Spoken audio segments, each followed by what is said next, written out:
Perjalanan Relatas Alternatif. Seorang pria melainkan keluar dari mesin waktunya, berharap menemukan semuanya persis seperti saat ia pergi. Jalan-jalan tampak masih sama, udara berbau sama, ia mengenali bangunan, toko-toko, dan pepohonan di tepi trotoar. Tapi ada sesuatu yang tidak bias. Ia pulang ke rumah dan mendapati pintunya diikat warna berbeda. Ia merogoh kunci, tapi tak ada yang cocok. Namanya tidak ada di kotak surat. Seorang asing membuka pintu, dan ketika ia bersikeras bahwa ia rumahnya, orang asing itu tertawa. Perjalanan relatas alternatif terjadi ketika seorang penjelajah waktu kembali ke masa kininya, namun menemukan bahwa dunia telah berubah dalam berbagai cara, baik besar maupun kecil. Terkadang bukan mimpi buruk yang menghancurkan, bukan pula dunia yang sepenuhnya tak dikenali, perubahannya mungkin sangat halus, pasangan tidak mengenali mereka, pekerjaan hilang, ada sebuah tempat yang dulu dikenal kini telah lenyap.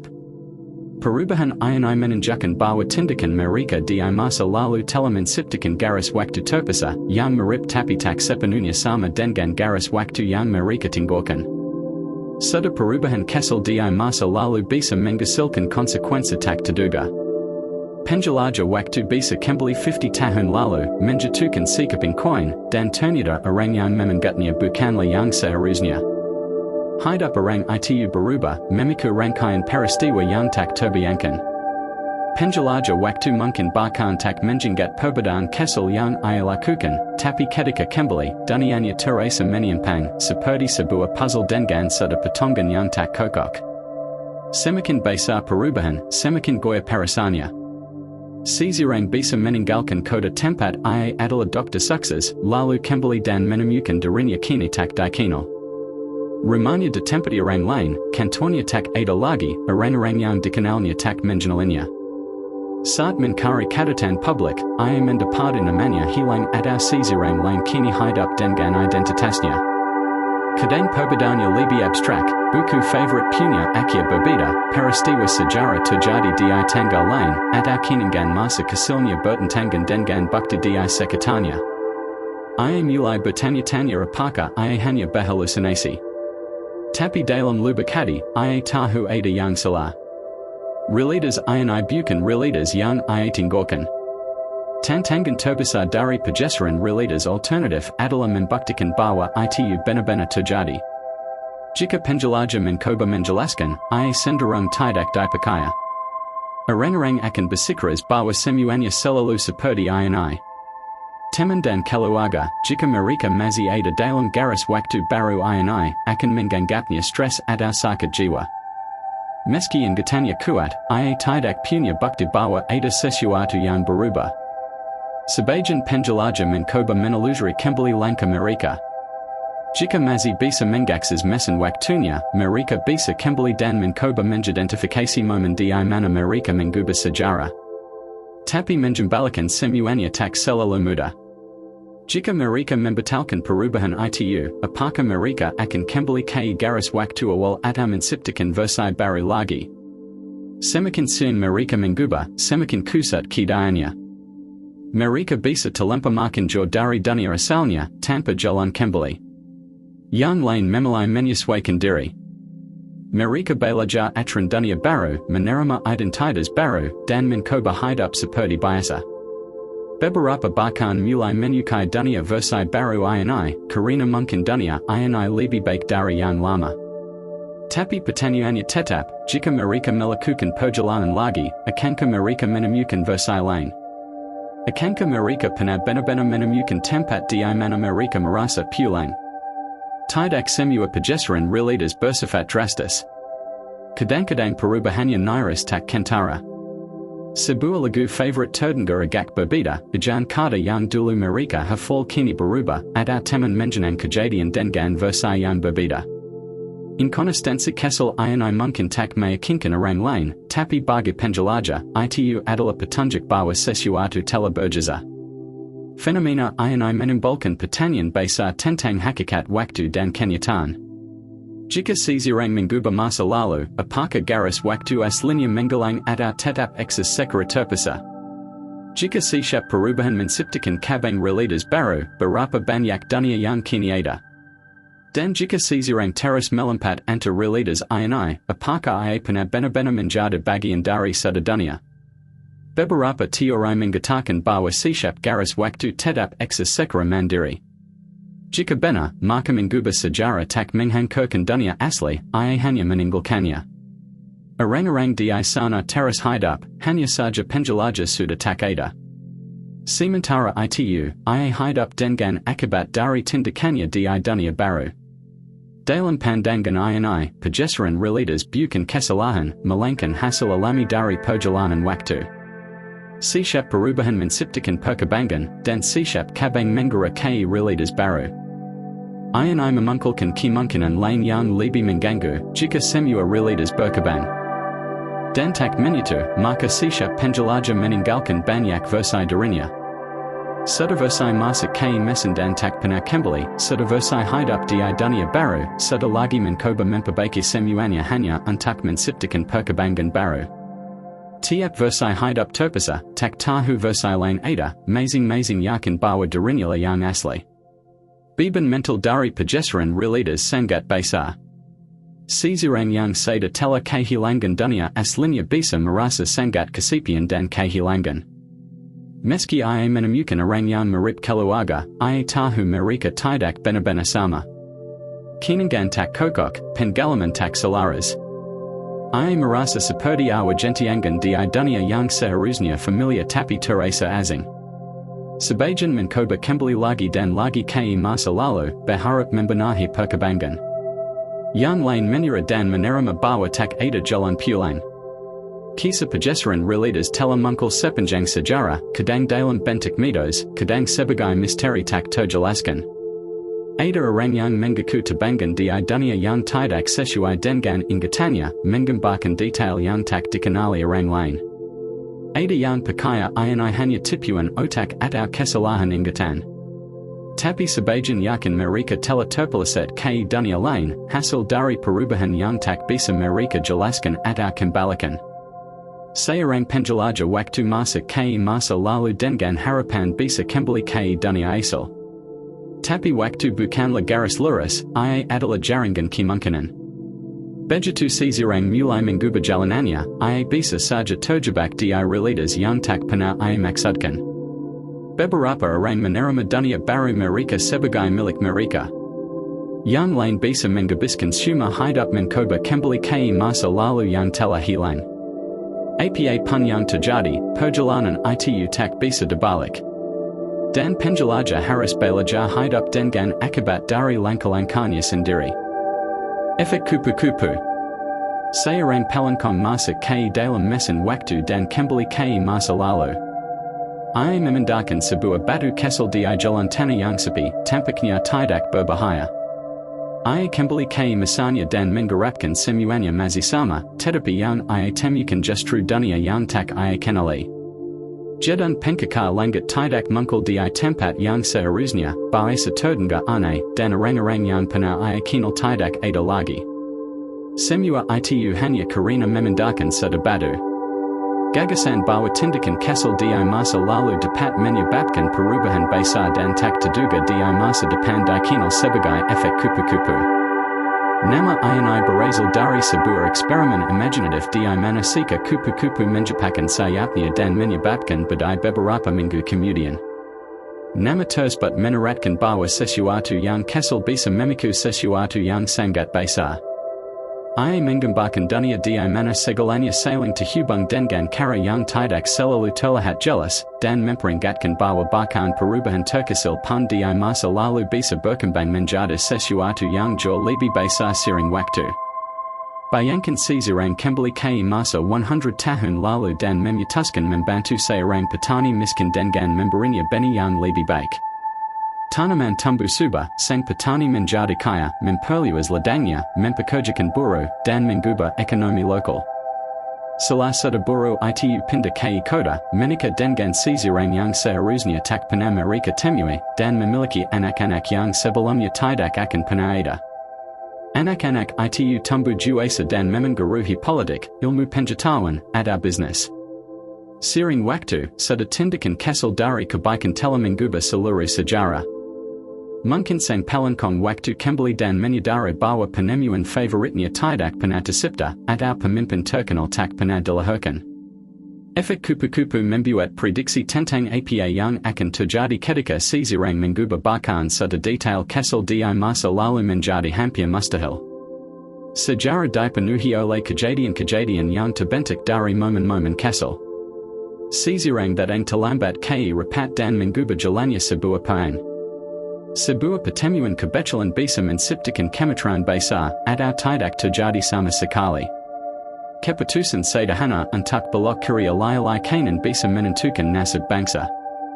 Jika pelancong waktu mengganggu salah satu momen ini, segala sesuatu setelah itu bisa berubah secara tak terkendali. Seseorang mungkin berpikir bahwa mereka bisa menghindari efek kupu-kupu dengan berhati-hati. Mereka mungkin berusaha untuk tidak berbicara kepada siapa pun, tidak menyentuh apa pun, hanya mengamati. Tapi bahkan kehadiran mereka pun bisa berdampak. Udara yang mereka hirup, ruang yang mereka isi, jerikan kesal yang mereka lakukan semuanya memengaruhi lingkungan. Mungkin mereka menggalangi sinar matahari yang seharusnya menjadi tanaman, atau mengikuti hewan yang seharusnya diam. Sekalipun mereka berusaha untuk tidak terlihat, mereka tetap bagian dari dunia, dan meninggalkan jejak. Masalah lain dengan efek kupu-kupu adalah bahwa ia tidak berjalan satu arah saja. Perubahan di masa lalu menjelang ke masa depan, dan setiap riak menciptakan riak baru. Semakin jauh ke depan dalam waktu, semakin sulit untuk menelusuri hasil dari satu tindakan. Batu yang dipindahkan di jalan mungkin menyebabkan pelancong menempuh rute sedikit berbeda. Perbedaan itu bisa membuatnya terlambat beberapa detik ke rapat penting, dan penunduan itu mungkin menyebabkan pertemuan itu berjalan sangat berbeda. Mungkin mereka tidak pernah bertemu seseorang yang penting. Mungkin mereka kehilangan sebuah kesempatan yang kemudian diambil oleh orang lain. Keberhasilan orang itu bisa memicu perubahan lebih besar lagi, memengaruhi ribuan bahkan jutaan orang. Efek ini mengubah seperti jaringan yang terus tumbuh, tak bisa diurai. Itulah sebabnya mengapa pelancong waktu yang mencoba memperbaiki sesuatu di masa lalu seringkali justru membuat keadaan semakin buruk. Mereka mungkin yakin bahwa mereka tahu momen tepat penyebab bencana dan berpikir mereka bisa mencegahnya. Namun sejarah tidak sesederhana itu. Ia terbentuk dari jutaan interaksi kecil. Jika sebuah perang dimulai karena satu pembunuhan, menghentikan pembunuhan itu mungkin tidak menghentikan perang, hanya menendanya atau mengubah cara dimulainya. Pemimpin lain bisa muncul, lebih kejam dan merusak. Usaha pelancong waktu untuk menghentikan penderitaan bisa menyebabkan penderitaan yang lebih besar. Dengan mencoba mengubah satu hal, mereka telah mengubah segalanya, dan tidak selalu menjadi lebih baik.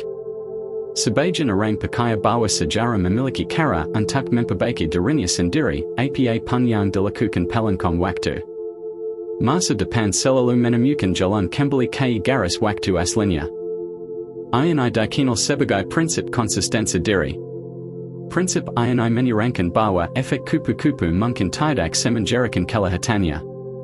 Mungkin pelancong menyelamatkan seseorang, hanya untuk orang itu meninggal karena sebab lain segera setelahnya. Mungkin mereka menghentikan satu perang, tapi perang lain muncul karena alasan yang berbeda. Bentuk keseluruhan sejarah tetap sama, meskipun detailnya berubah. Namun jika waktu tidak memperbaiki dirinya sendiri, maka efek kupu-kupu menjadikan perjalanan waktu sangat berbahaya. Bahkan niat terbaik bisa membawa bencana. Seorang pelancong bisa kembali untuk menyembuhkan penyakit, hanya untuk menyadari bahwa tanpa penyakit itu, dunia berkembang ke arah yang berbeda, penduduk meledak, atau pemimpin yang seharusnya mati karena penyakit itu kini hidup lebih lama dan membuat keputusan buruk. Usaha membantu yang tampak mulia bisa menghancurkan segalanya yang mereka hargai. Salah satu gagasan paling mengganggu dari efek kupu-kupu adalah bahwa ia menunjukkan bahwa manusia punya lebih sedikit kendali atas masa depan dibanding yang mereka kira. Jika tindakan kesal bisa punya konsekuensi besar, maka setiap keputusan seseorang membentuk masa depan dengan cara yang tak terduga. Keputusan sederhana seperti bangun terlambat atau memulai jalan yang berbeda bisa membuat mereka bertemu orang baru, kehilangan kesempatan, atau bahkan menyebabkan kecelakaan. Jika momen kesal bisa berdampak besar, maka memprediksi atau menjendalakan masa depan mungkin mustahil. Dalam beberapa versi perjalanan waktu, diyakini bahwa perubahan di masa lalu menciptakan garis waktu alternatif. Jika seseorang membuat kesalahan, masa depan aslinya tetap aman, tapi garis waktu baru terbentuk. Namun, ini menciptakan masalah lain. Jika setiap perubahan kesal menciptakan dunia baru, maka jumlah realitas menjadi tak terbatas. Pelengkong waktu mungkin tidak pernah bisa pulang ke dunia asalnya karena dunia itu tak lagi ada seperti sebelumnya. Efek kupu-kupu mengingatkan bahwa tidak ada tindakan yang benar-benar terselesai. Segalanya saling terhubung. Tidak ada tindakan yang terlalu kesal untuk tidak penting. Cerita perjalanan waktu sering menggunakannya untuk memperingatkan bahwa setiap pilihan memiliki konsekuensi, bahkan ketika kita tidak bisa melihatnya. Bahkan tanpa perjalanan waktu, efek kupu-kupu tetap bekerja. Setiap kata yang diucapkan, keputusan sepil, atau kejadian tak terduga bisa membentuk sejarah dengan cara yang tidak bisa diprediksi. Jika sika kupu-kupu bisa mengubah kuaka, maka setiap langkah manusia bisa membentuk masa depan yang belum terlihat. Lingkaran identitas. Seorang pria membangun mesin waktu. Ia masuk ke dalamnya, mengatur tanggal, dan melakukan perjalanan kembali ke tahun 1920. Ia berjalan di jalan berbatu, melewati mobil Model T4 dan pria-pria bertopi bola. Ia tahu persis ke mana ia pergi. Ia tiba di sebuah rumah tempat kakeknya, saat itu masih muda, tinggal. Tanpa ragu, ia mengeluarkan pistol dan menembak mati kakeknya. Saat peluru mengenainya, sesuatu yang aneh terjadi. Jika sang kakek meninggal sebelum memiliki anak, maka si pelengkong waktu tidak akan pernah dilahirkan. Jika ia tidak pernah lahir, ia tidak bisa membangun mesin waktu, tidak bisa kembali ke masa lalu, dan tidak bisa menarik peletak. Namun di sana dia berdiri, memegang pistol. Inilah yang disebut paradoks kakek. Paradoks ini merupakan kontradiksi yang terjadi ketika seseorang mengubah masa lalu dengan cara yang akan mensega keberadaannya sendiri sejak awal. Masalahnya bukan hanya tentang membunuh kakek seseorang. Setiap tindakan yang menghapus syarat-syarat keberadaan si pelengkong waktu akan menimbulkan paradoks yang sama. Jika seorang pelengkong menjinjak serangga yang salah, menunda suatu peristiwa penting, atau bahkan mensega orang tuanya bertemu, masalah yang sama akan muncul. Paradoksnya sederhana, jika seseorang menghapus masa lalunya sendiri, bagaimana mungkin mereka bisa ada untuk melakukannya? Paradoks ini adalah bagian penting dari perdebatan tentang perjalanan waktu karena ia memperlihatkan konflik antara sebab akibat dan kehendak bebas. Jika perjalanan waktu memungkinkan, maka pelengkong harus bisa bertindak bebas di masa lalu. Tapi jika tindakan mereka menghapus eksistensi mereka sendiri, maka mereka tidak akan pernah bisa bertindak sama sekali. Saat seseorang menghapus asal-usul dirinya sendiri, logika sebab akibat runtuh.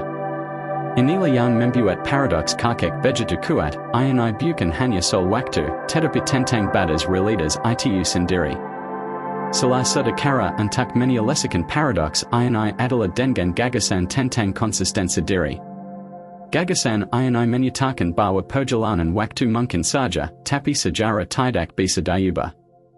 Dalam model ini, seorang pelengkong bisa kembali ke masa lalu, tetapi selalu gagal mengubah peristiwa dengan cara yang menciptakan paradoks. Jika mereka mencoba membunuh kakeknya, sesuatu akan menggagalkan upiannya. Pistolnya bisa masuk, seseorang mungkin menggantikannya, atau dia sendiri berubah pikiran di detik terakhir. Apa pun itu, sejarah melindungi dirinya sendiri dari kontradiksi. Pendekatan ini membuat perjalanan waktu tetap logis, tetapi menghapus unsur kehendak bebas dari persamaan. Pelengkong waktu bisa bergerak melalui waktu, tapi tidak bisa mengubah apa pun secara berarti. Semua peristiwa tetap terjadi proses seperti yang seharusnya. Bahkan ketika mereka merasa mengambil keputusan, sebenarnya mereka hanya mengulangi kejadian yang memang sudah ditakdirkan. Gagasan ini sering muncul dalam cerita perjalanan waktu, di mana para tokoh mencoba mengubah masa lalu, hanya untuk menyadari bahwa tindakan mereka memang bagian dari sejarah. Mereka tidak mengubah apa-apa, mereka hanya menyelesaikan lingkaran. Solusi alternatif lainnya adalah gagasan tentang garis waktu paralel. Dalam model ini, setiap perubahan menciptakan cabang baru dalam realitas. Ketika seorang pelengkong membunuh kakeknya, ia tidak menghapus dirinya sendiri, tetapi menciptakan realitas baru di mana ia tidak pernah dilahirkan. Namun garis waktu asalnya tetap ada. Ia berasal dari dunia di mana kakeknya hidup, berhasil membangun mesin waktu, dan mengirimnya ke masa lalu. Dunia itu tidak berubah meskipun dunia yang kini ia tempati telah berbeda. Pendekatan ini menghindari kontradiksi, tapi menimbulkan pertanyaan baru. Jika setiap tindakan menciptakan garis waktu baru, maka pelengkong tidak benar-benar mengubah masa lalunya, melainkan hanya melompat antar realitas. Pelengkong yang membunuh kakeknya tidak pernah menghilang, karena ia berasal dari garis waktu lain. Tapi di dunia barunya, tidak akan ada versi dirinya yang tumbuh dan membangun mesin waktu. Lalu, ke mana ia akan pergi? Apakah ia bisa kembali ke dunia asalnya, atau akan terjebak selamanya di realitas yang berubah? Ada juga kemungkinan bahwa perjalanan waktu tidak bekerja dengan cara yang memungkinkan paradoks. Hukum fisika mungkin sudah memiliki mekanisme pelindung terhadap kontradiksi. Beberapa teori menyatakan bahwa setiap upaya untuk kembali ke masa lalu akan mengalami resistensi dari alam semesta. Semakin dekat dengan kejadian yang bisa menciptakan paradoks, semakin sulit untuk memengaruhinya. Ini bisa berarti bahwa beberapa titik waktu bersifat tetap, tak dapat diubah, tidak peduli seberapa keras seseorang mencobanya. Ini juga bisa berarti bahwa perjalanan waktu sangat terbatas. Seseorang mungkin bisa mengunjungi masa lalu, tetapi tidak dapat berinteraksi dengannya secara signifikan. Penjelasan lain adalah bahwa perjalanan waktu, setidaknya seperti yang kita bayangkan, sebenarnya mustahil. Paradoks. Ini tidak memerlukan solusi karena ia menunjukkan bahwa konsep perjalanan waktu itu sendiri keliru. Jika paradoks menunjukkan bahwa perjalanan waktu tidak bisa bekerja secara logis, maka hukum fisika mungkin mencegahnya terjadi. Inilah pandangan yang dipegang banyak ilmuwan. Meskipun persamaan dalam relativitas umum memungkinkan lingkaran waktu tertutup, hambatan praktis seperti kebutuhan akan energi negatif atau ketidakstabilan lubang kaki menunjukkan bahwa alam semesta memiliki cara untuk mencegah paradoks sebelum terjadi. Namun, paradoks semacam ini tetap menarik karena mereka mengungkap betapa rapuhnya hubungan sebab akibat. Kita terbiasa berpikir bahwa waktu berjalan satu arah, masa lalu menciptakan masa kini, dan masa kini membentuk masa depan. Tapi paradoks kakek menentang anggapan itu. Ia memaksa kita mempertanyakan apa sebenarnya waktu itu. Apakah waktu adalah rangkaian kejadian yang tetap? Cabang kemungkinan tak terbatas. Atau hanya ilusi yang diciptakan oleh persepsi kita yang terbatas. Jika waktu adalah tetap, maka pelengkong waktu terjebak dalam takdir. Jika fleksibel, maka setiap tindakan menciptakan dunia baru. Dan jika waktu hanyalah ilusi, maka seluruh pertanyaan tentang paradoks bisa jadi tidak relevan. Paradoks kakek bukan hanya teka-teki tentang perjalanan waktu. Ia adalah pertanyaan tentang realitas. Ia memaksa kita bertanya apakah alam semesta benar-benar mengikuti aturan yang tegas, atau apakah kontradiksi bisa eksis. Dan selama perjalanan waktu masih berada dalam ranah teori, paradoks ini tetap belum terselesaikan. Ia adalah penjenggat bahwa masih ada pertanyaan tentang alam semesta yang belum bisa kita jawab. Meskipun kita tidak memiliki mesin waktu, kita tetap mengalami bentuk perjalanan waktu. Kita melihat foto-foto lama, membaca sejarah, dan merenungi masa lalu. Kita membayangkan bagaimana perubahan kecil bisa menciptakan hasil yang berbeda. Dalam arti tertentu, kita semua adalah pelengkap waktu, di dalam pikiran kita sendiri. Paradoks kakek bukan hanya tentang seorang pria yang berdiri di hadapan kakeknya dengan pistol. Ini tentang bagaimana kita berpikir tentang waktu, sebab akibat, dan konsekuensi. Ini tentang pilihan yang kita buat, dan peristiwa yang membentuk diri kita. Ini adalah pengingat bahwa masa lalu bukan hanya sesuatu yang sudah berlalu, itu adalah kekuatan yang terus membentuk masa kini, bahkan jika kita tidak pernah kembali ke sana. Lingkaran identitas. Seorang pria membangun mesin waktu. Ia masuk ke dalamnya, mengatur tanggal, dan melakukan perjalanan kembali ke tahun 1920. Ia berjalan di jalan berbatu, melewati mobil Model T Ford dan pria-pria bertopi bola. Ia tahu persis ke mana ia pergi.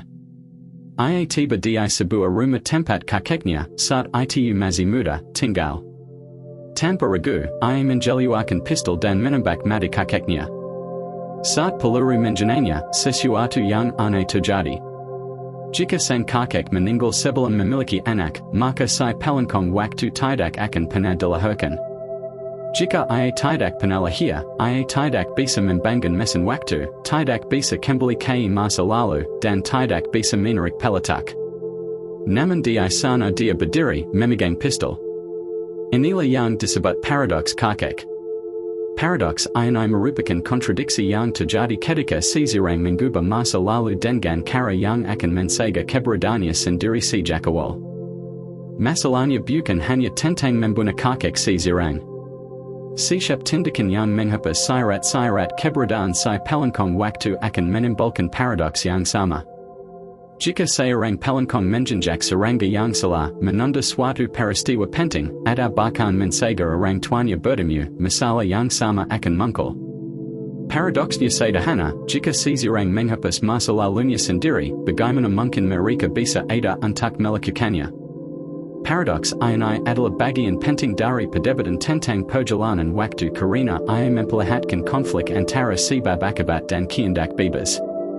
Jika perjalanan waktu memungkinkan, maka pelengkap harus bisa bertindak bebas di masa lalu. Tapi jika tindakan mereka menghapus eksistensi mereka sendiri, maka mereka tidak akan pernah bisa bertindak sama sekali.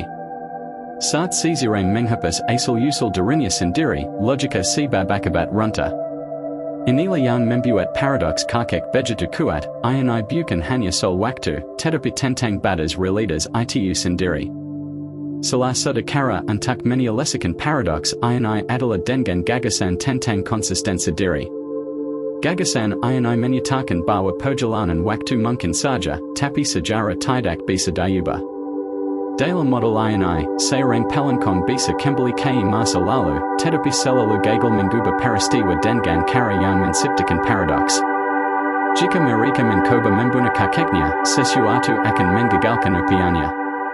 Pistolnya bisa masuk, seseorang mungkin menggantikannya, atau dia sendiri berubah pikiran di detik terakhir.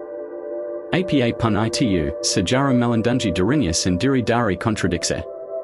Pendekatan ini membuat perjalanan waktu tetap logis, tetapi menghapus unsur kehendak bebas dari persamaan.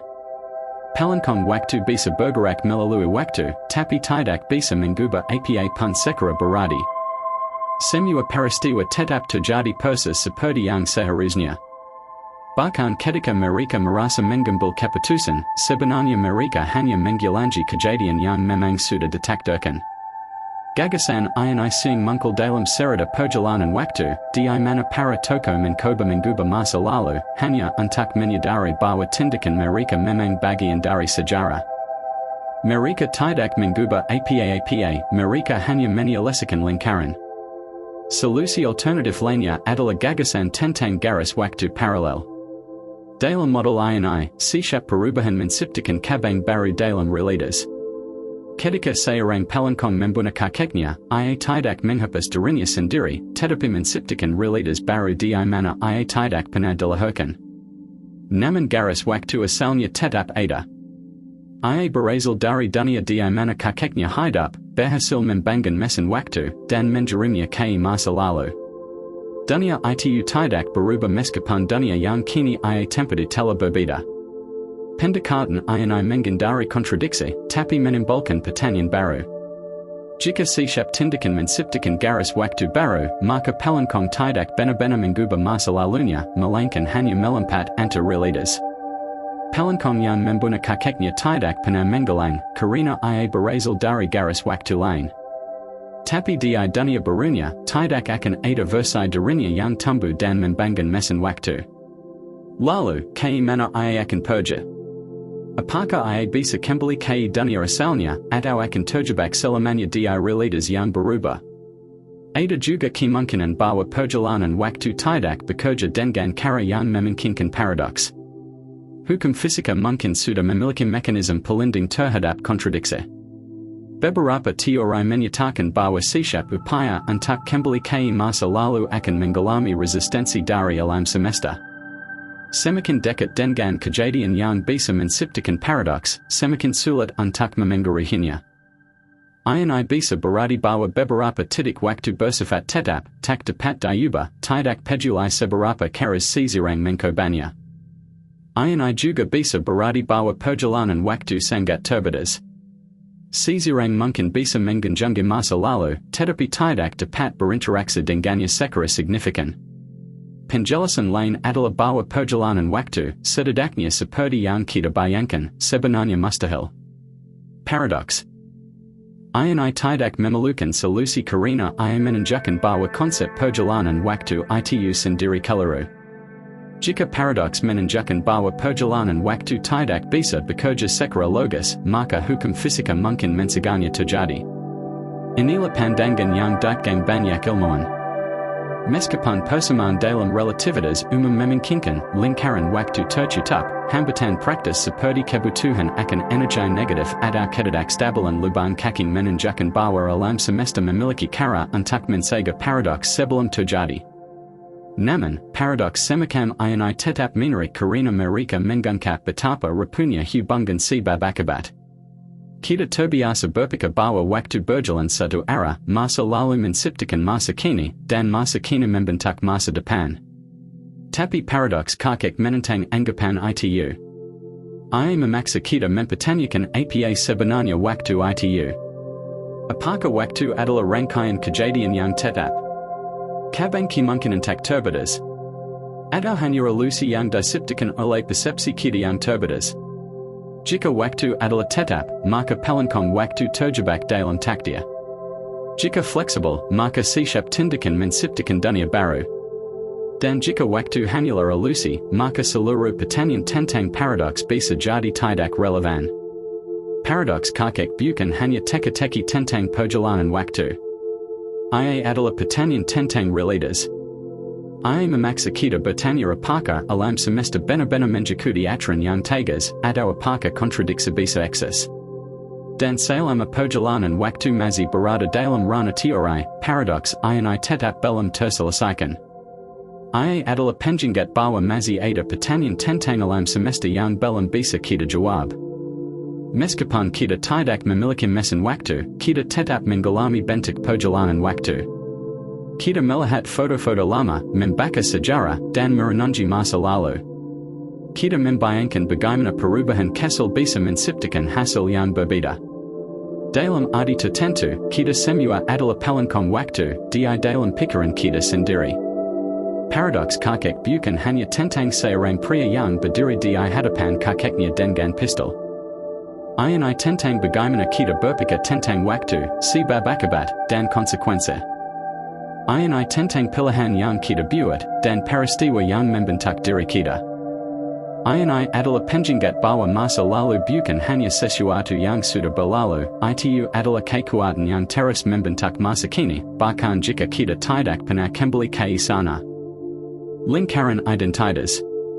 Sejak kecil, Daniel selalu terpesona dengan perjalanan waktu.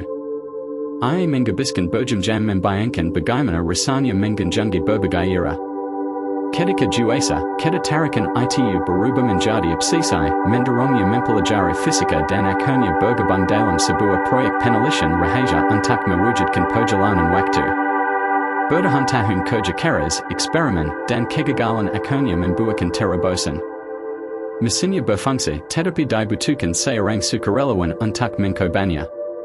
Daniel pun menawarkan diri. Rencananya sederhana, ia akan melakukan perjalanan 50 tahun ke masa lalu, mengemudi tanpa tangan, lalu kembali. Mesin menyala, dan dalam sekejap, Daniel berada di dunia yang terasa akrab namun berbeda. Bangunan tampak lebih baru, udara berbau lain, dan orang-orang mengenakan pakaian kuno. Ia menyembunyikan dirinya, mengemudi sejarah terjadi di depan matanya. Tapi rasa penasaran menang.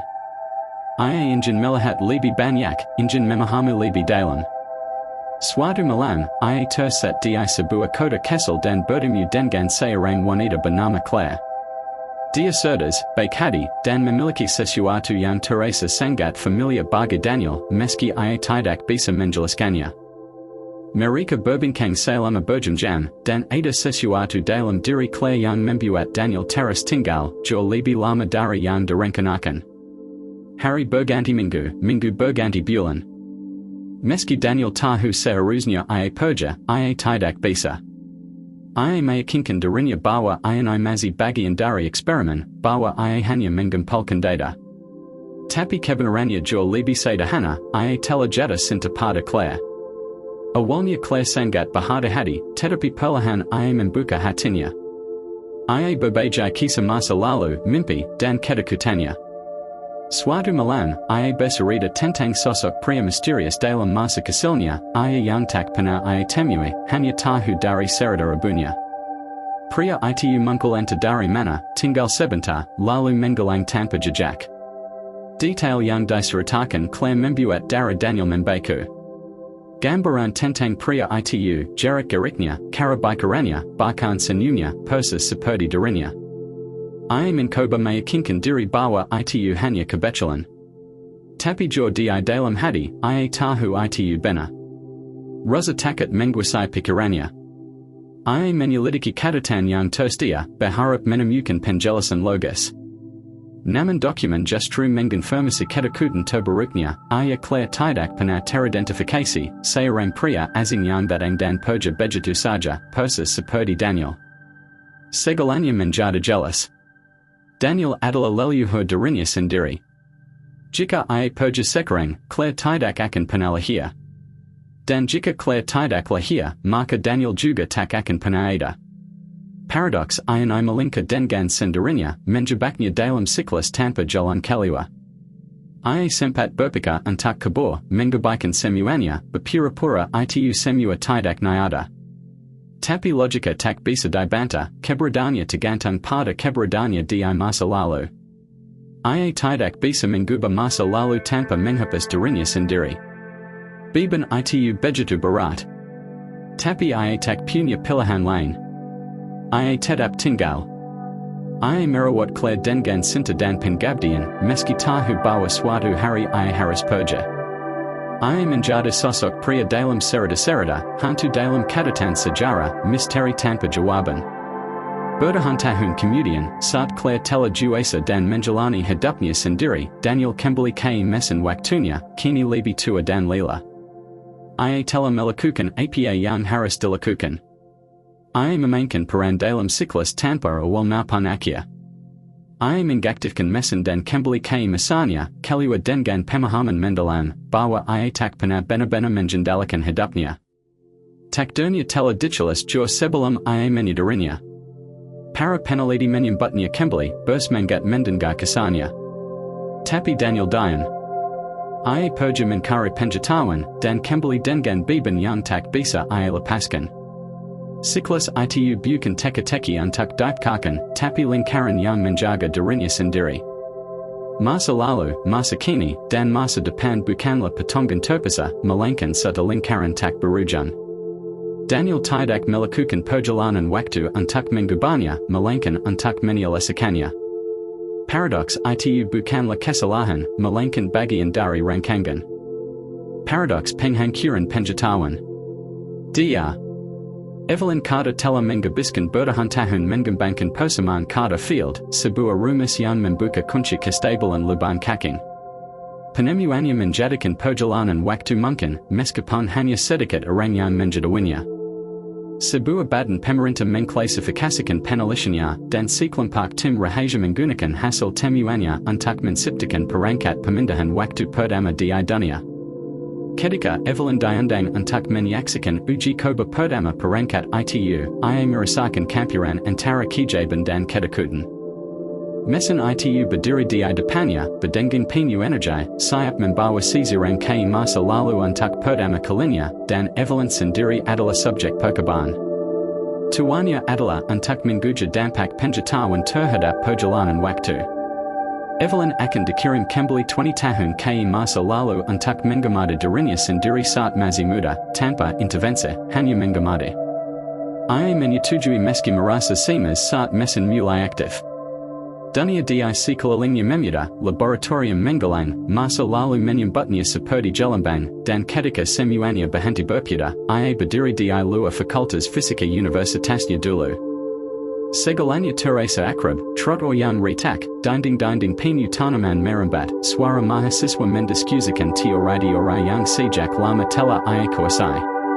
Di seberang halaman, ia melihat dirinya sendiri saat berusia 22 tahun, kandidat dokter, belum tahu prestasi besar yang akan ia raih. Evelyn berusaha menarik perintah untuk tidak mengganggu, namun rasa penasaran membawanya mendekati versi mudanya. Ia ingat hari itu, ia menghabiskan waktu seharian bergulat dengan persamaan sulit yang tampaknya mustahil diselesaikan. Malam itu, ia akan mengalami momen inspirasi yang akhirnya mengarah pada penemuan persamaan kata field. Tiba-tiba, muncul ide mengganggu, bagaimana jika ia bisa menenangkan keraguan? Mungkinkah ia meyakinkan dirinya yang muda bahwa pendekatannya salah, bahwa bidang penelitian lain mungkin lebih menjanjikan? Pikiran itu menakutkan, tetapi juga menggoda. Ia telah bertahun-tahun dihantui oleh dampak dari temuannya. Perjalanan waktu telah membawa konsekuensi yang bahkan sulit ia pahami sepenuhnya. Ia merasa takut. Jika ia tidak pernah menemukan persamaan itu, ia mungkin bisa menggantikan semuanya. Tidak akan ada mesin, tidak akan ada eksperimen rahasia, dan tidak akan ada risiko dunia kekal karena seseorang menyalahgunakan perjalanan waktu. Ia ragu, tapi akhirnya mendekat. Ia menghampiri dirinya yang muda di luar perpustakaan, berpura-pura sebagai dosen tamu. Ia bertanya soal topik penelitiannya, berpura-pura tertarik, lalu dengan hati-hati mulai menyampaikan keraguan.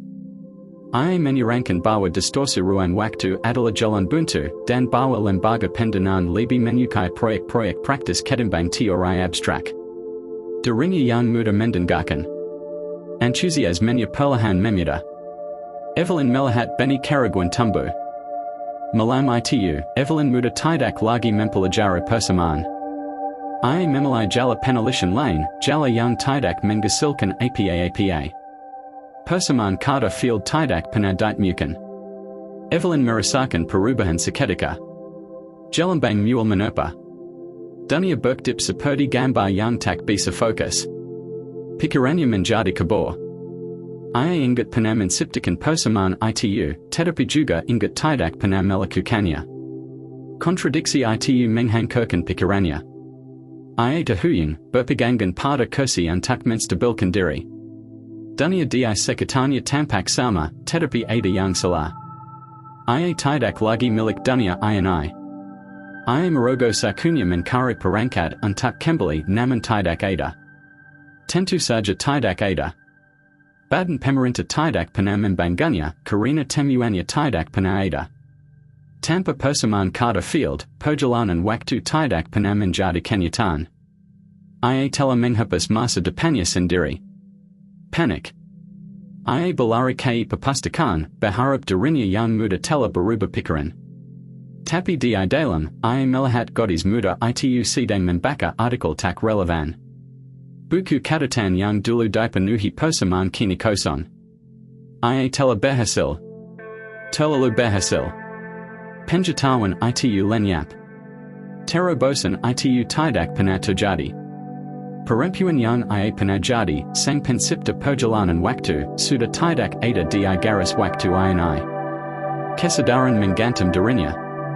Jika ia telah menghapus masa depannya, bagaimana ia masih bisa ada di sini? Tubuhnya masih ada. Ingatanya belum sepenuhnya hilang, meski perlahan mulai memuda. Pikirannya terembang ambing antara dua versi dirinya, ilmuwan yang mengubah dunia dan wanita yang tidak pernah menciptakan apa pun. Ia hidup dalam kontradiksi. Terperangkap antara sebab dan akibat. Waktu tidak memperbaiki dirinya. Ia telah hancur. Ia berjalan keluar, limang. Dunia terlihat sama, tapi terasa asing. Waktu melalit dirinya, membuatnya menjadi paradoks, pecahan dari realitas yang tak lagi kokok. Ia tahu ia tidak bisa tetap tinggal. Setiap detik memperburuk ketidakstabilannya. Ia telah menulis ulang sejarah, dan kini. Ia adalah anomali, sesuatu yang alam semesta tidak tahu harus dimanapkan. Ia harus memperbaikinya. Ia harus membatalkan apa yang telah ia lakukan. Namun bagaimana? Tanpa teknologi, tanpa pengetahuan, tanpa mesin, tidak ada jalan kembali.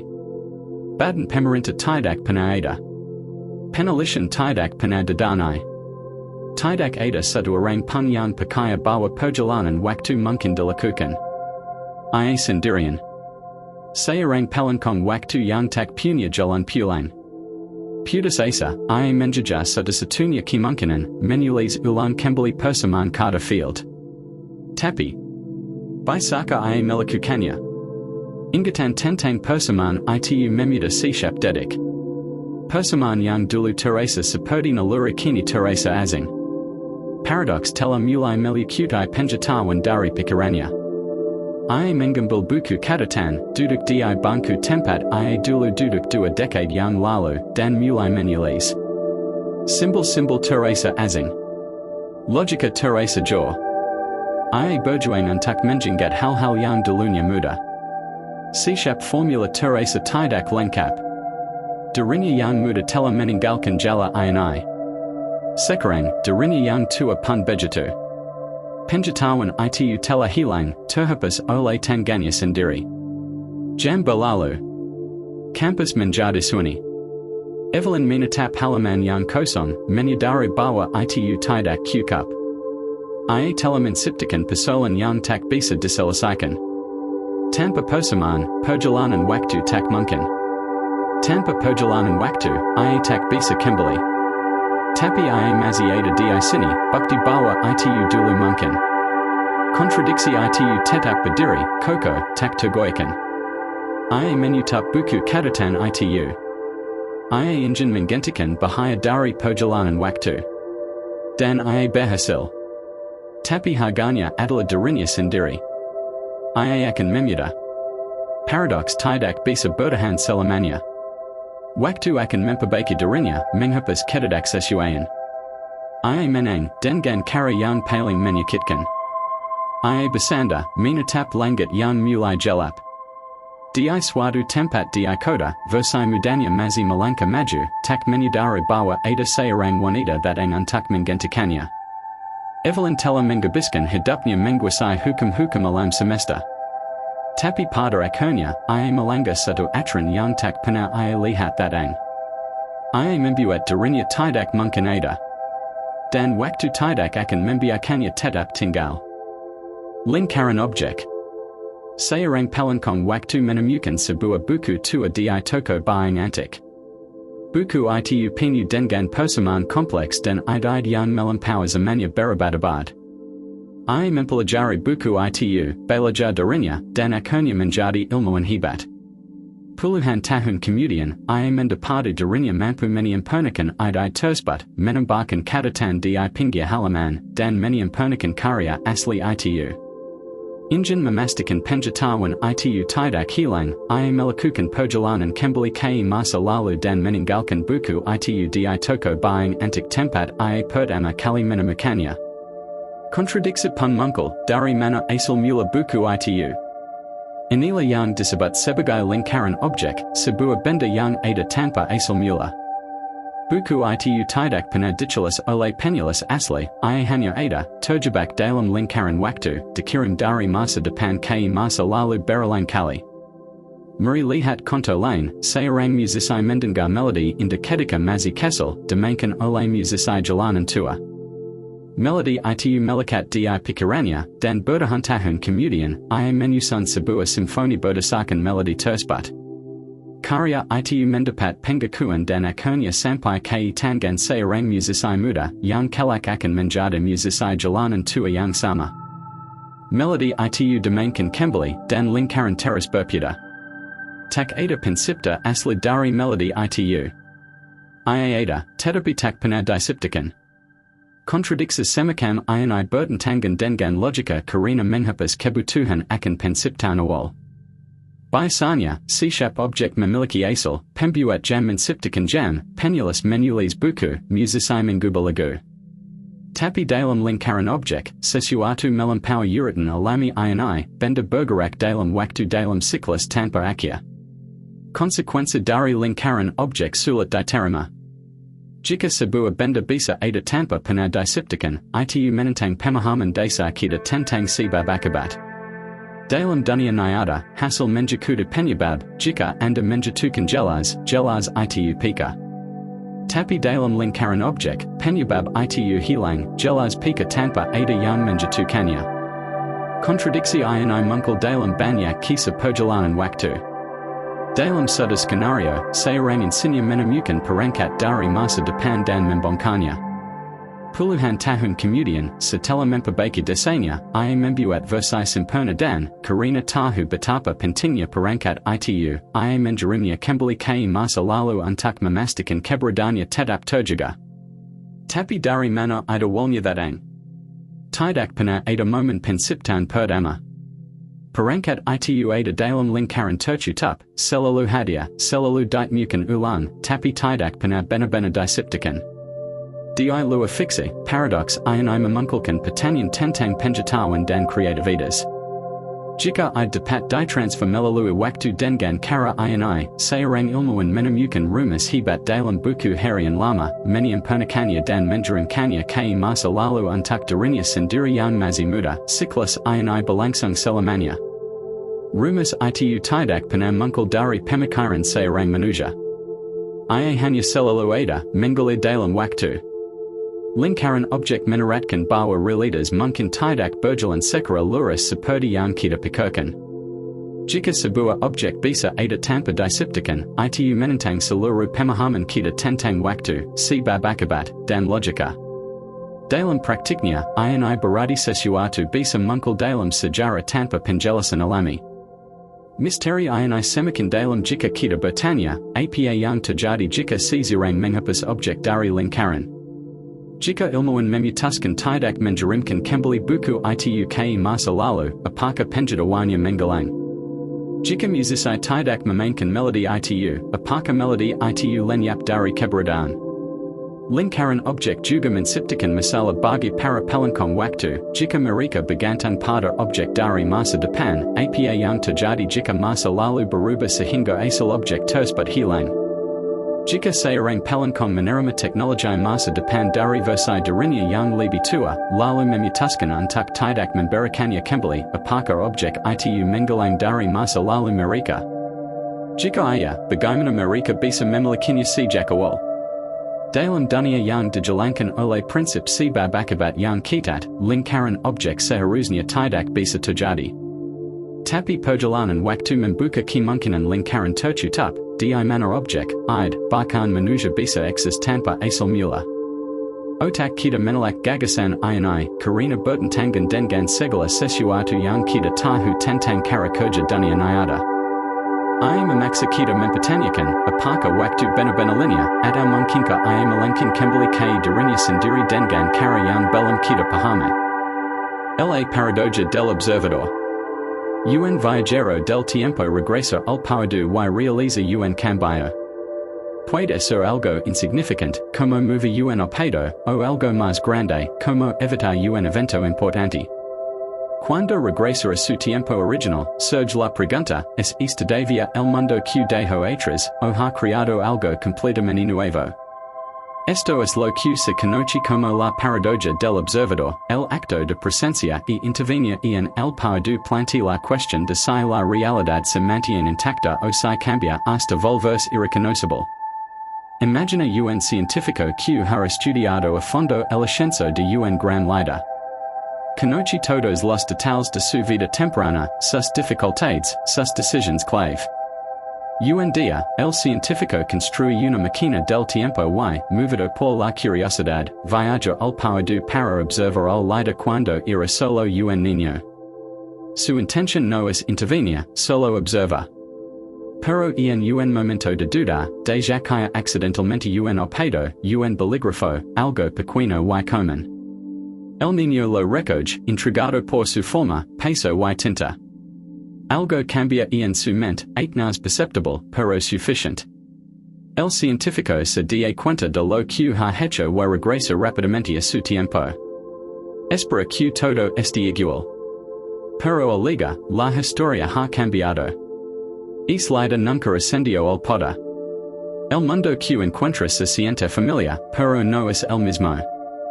Su intervención, por mínima que fuera, ha alterado el curso de la historia. Esta paradoja plantea una gran incógnita: ¿es posible volver a la línea temporal original después de haberla alterado? Si la historia sigue un camino fijo, cualquier cambio se absorbería y el mundo se ajustaría para mantener los eventos tal como debían suceder. Pero si la historia es flexible, una sola acción puede crear una realidad alternativa, y el viajero regresaría no al mundo que dejó, sino a una versión nueva, moldida por su intervención. ¿Qué pasa entonces con el mundo original? Deja de existir. Continúa sin el viajero, como si nunca se hubiera ido. O ambas versiones existen a la vez, dividiendo la realidad en múltiples líneas. Consideremos otro caso: alguien viaja al pasado para evitar un accidente trágico. Interviene y lo logra. Pero al regresar a su tiempo, se da cuenta de que algo no encaja. Su casa es un poco diferente. Sus amigos y familias no lo reconocen. Su antiguo trabajo ahora le pertenece a otra persona. Ha ingresado en una realidad donde nunca vivió la tragedia que lo llevó a convertirse en viajero del tiempo. El mundo que conoce y no existe. Esta versión de la paradoja sugiere que cualquier cambio empuja al viajero a una realidad distinta, en lugar de devolverlo a la original. El mundo viejo continúa, intacto, siguiendo su propio curso. El viajero ahora es un extraño en la línea temporal que él mismo creó. Otra teoría plantea que el pasado no se puede cambiar. No importa lo que el viajero intente, la historia permanece igual. Tal vez intenta advertir a alguien sobre un evento, pero su mensaje se pierde o se ignora. Tal vez intenta bloquear un camino para evitar un encuentro crucial, solo para darse cuenta de que el mismo causó ese encuentro. Esta teoría dice que el tiempo se corrige a sí mismo, permite observar pero no intervenir. En esta versión, el viajero siempre puede regresar a su línea temporal porque nada de lo que haga puede alterarla. Es solo un testigo del pasado, incapaz de modificarlo. Otra posibilidad es que el tiempo sea flexible, pero se adapta de formas inesperadas. Si alguien intenta evitar una guerra, podría volver y encontrar que otra guerra ha tomado su lugar. Si intenta detener la invención de una arma peligrosa, otra forma de destrucción podría surgir. Esto sugiere que la historia no es un camino fijo, sino un sistema vivo que responde y se reajusta para mantener el equilibrio de maneras que no comprendemos. En este caso, el viajero regresa a su tiempo, pero todo ha cambiado. Él recuerda su pasado, pero el mundo a su alrededor y no lo comparte. Si asumimos que los cambios son posibles, cada acción puede generar una nueva versión de la realidad. Un simple pozo sobre una hoja de hierba en el pasado podría, con el tiempo, transformar la civilización entera. Si el viajero es consciente de estos cambios, aparece otro problema: tiene recuerdos de un mundo que ya no existe. Recuerda eventos que nadie más conoce. En cierto sentido, es un extraño en su propio tiempo. Entonces, siendo la misma persona si su pasado ha sido reescrito. Si todo ha cambiado y solo el lo recuerda, pertenece a una este mundo, o es parte de algo que ya no está. Algunos creen que el propio tiempo se opone al cambio. Si alguien trata de modificar la historia, el tiempo responderá. Quizás no logra cambiar nada, o tal vez sea borrado de la existencia como forma de protección de la línea temporal. Esta versión de la paradoja sugiere que el pasado no puede alterarse, sin importar cuánto se intente. La paradoja del observador es inquietante, porque desafía nuestra comprensión de causa y efecto. Plantea que el viaje en el tiempo no es solo un desplazamiento físico, sino una transformación. El viajero puede descubrir que no puede regresar a casa, no porque esté perdido en el espacio-tiempo, sino porque su hogar ya no existe. Cada acción tiene un peso. Y una vez que el cambio ha ocurrido, no ha vuelta atrás. El mundo conocido desaparece, reemplazado por uno nuevo que el mismo ha creado. Si esta paradoja es cierta, cualquier intervención, por pequeña que sea, reconfigura la realidad de formas impredecibles. El observador ya no es solo testigo. Es el arquitecto de nuevas posibilidades. La verdadera pregunta no es si puede volver a su tiempo, sino si alguna vez perteneció a él. Paradoks ontologis. Seorang pria masa ke dalam mesin waktu dan melakukan perjalanan 500 tahun ke masa lalu, membawa sebuah buku yang berisi karya lengkap Shakespeare. Dia menemukan seorang penulis muda yang sedang kesulitan bernama William dan memberinya buku itu. Shakespeare mempelajarinya, menyusun naskah-naskahnya, dan menyajikannya sebagai karya ciptaannya sendiri. Seiring waktu, karya-karya itu menjadi terkenal. Berabad-abad kemudian, buku tersebut sampai ke tangan si pelengkap waktu. Ketika dewasa, dia memutuskan untuk membawanya kembali ke masa lalu dan memberikannya kepada Shakespeare. Hal ini menciptakan lingkaran waktu, karya-karya itu ada, tetapi tidak memiliki pencipta asli. Shakespeare tidak menulisnya pertama kali, ia hanya menyusun dari buku. Si pelengkap waktu juga tidak menulisnya, ia hanya membawanya kembali. Karya-karya itu muncul begitu saja, tanpa asal mula. Inilah yang disebut sebagai paradoks ontologis, atau kadang disebut juga paradoks sepedubot. Ini terjadi ketika sesuatu ada tanpa titik awal yang jelas. Informasi, benda, bahkan manusia bisa berada dalam lingkaran seperti ini, memunculkan pertanyaan tentang sebab akibat, eksistensi, dan perjalanan waktu. Contoh lain, seorang penemu sedang mengembangkan mesin waktu. Sebelum ia menyelesaikannya, versi dirinya yang lebih tua muncul dan memberinya setak biru yang sudah jadi. Ia mempelajarinya, membuat mesinnya, lalu kembali ke masa lalu untuk menyerahkan rangkaiannya kepada dirinya yang lebih muda. Dalam hal ini, desain tersebut tidak memiliki asal yang jelas. Versi muda tidak menciptakannya, hanya menerimanya. Versi tua juga tidak menciptakannya, hanya memberikannya. Mesin itu ada, tapi tidak ada yang benar-benar menciptakannya. Paradoks ini meneratkan bahwa sesuatu bisa ada tanpa diciptakan dengan cara biasa. Ini tampaknya melanggar logika. Dalam kehidupan sehari-hari, segalanya memiliki asal, buku memiliki penulis, mesin memiliki penemu, manusia memiliki orang tua.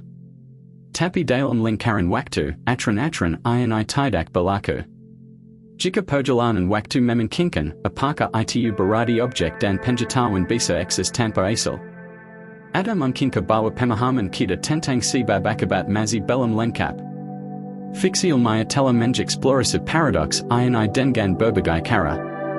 Dalam film Tenet, karakter mengalami peristiwa sebelum mereka menyebabkannya. Informasi bergerak mundur dalam waktu menciptakan lingkaran tanpa asal yang jelas. Dalam Doctor Who, seorang musisi menyusun simfoni Beethoven dari rekaman masa depan, menjadikan Beethoven tak diperlukan. Dalam Harry Potter and the Prisoner of Azkaban, Harry melihat dirinya sendiri melakukan mantra di masa depan, lalu kembali untuk memastikan itu terjadi. Dalam semua kasus itu, sesuatu ada tanpa asal mula. Beberapa teori mencoba menjelaskan paradoks ini. Seduide mengatakan bahwa waktu itu selaras dengan dirinya sendiri. Jika suatu objek berada dalam lingkaran waktu, maka ia memang selalu berada di dalamnya. Alam semesta mengizinkan lingkaran seperti ini karena tidak menciptakan kontradiksi. Id lain mengatakan bahwa paradoks ini membuktikan bahwa perjalanan waktu ke masa lalu tidak mungkin. Jika perjalanan waktu memungkinkan menciptakan sesuatu dari ketiadaan, itu akan melanggar hukum fisika. Beberapa ilmuwan percaya bahwa alam akan mensegel lingkaran ini, baik dengan membuat perjalanan waktu mustahil, atau dengan mengubah peristiwa agar paradoks tidak pernah terjadi.